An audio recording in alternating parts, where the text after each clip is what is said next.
On nous peut jouer. On me fait quoi chez l'autre accord. Des tons. Ou me l'a un caille. Min ke gantete ketete ake. Ni ye ba fa. Ni banana ba wo. Oko dan tu wo mo. No me mi ya school.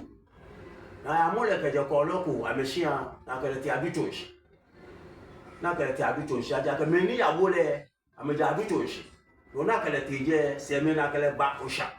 Osha be di we. Ni je na te jam oshia eko. Jama wo eko ye shia na kan shia. Ja ba wo le tuwe. No na wa wo le tu na fe no fi na je le. Na ha le shia yo. Yo sen ye yo. Na kan shia. If you are in a family by a sound way, I go Lantejan will grow. Kaya Nungwana actually. Now, wo Lantejan will grow. Ni a Jorunwa not to a grow. Cato the grow. I can manche, Lantejan will manche one. Come and tell you what told you? Wokum Paji money to a lumo. Wo koko to moko lumo abigbe ke de nche ye ko lewe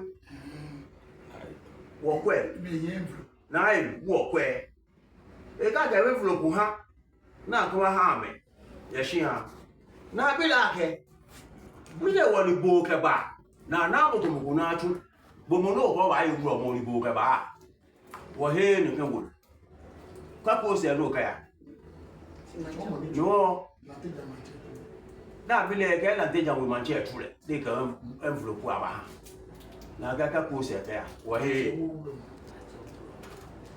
no na wa ke le de me fe won ke ta frache nu mo gbobu akeke he ye mi ne ke gbaja no to ne eji no ni ji enyo hu ji mbe hu ye ne ke buro mo ne sami wi mo papa eje mi agbene nwe wo ape yenuwa yomo papa ejemi no agbene ka to aje wuro mo po keje nuwa na kala abalante jango shia wuro mo wato le ngene wato le wose ka police mba na kwa tawo ne ba ye wuro mo etuni oje ne ba himi abato wo tun wato le jalante jango woku iche fe na me yomo e shin ami amete moko betu me shin ami kaje tete ni jama wo be shin ale je amete moko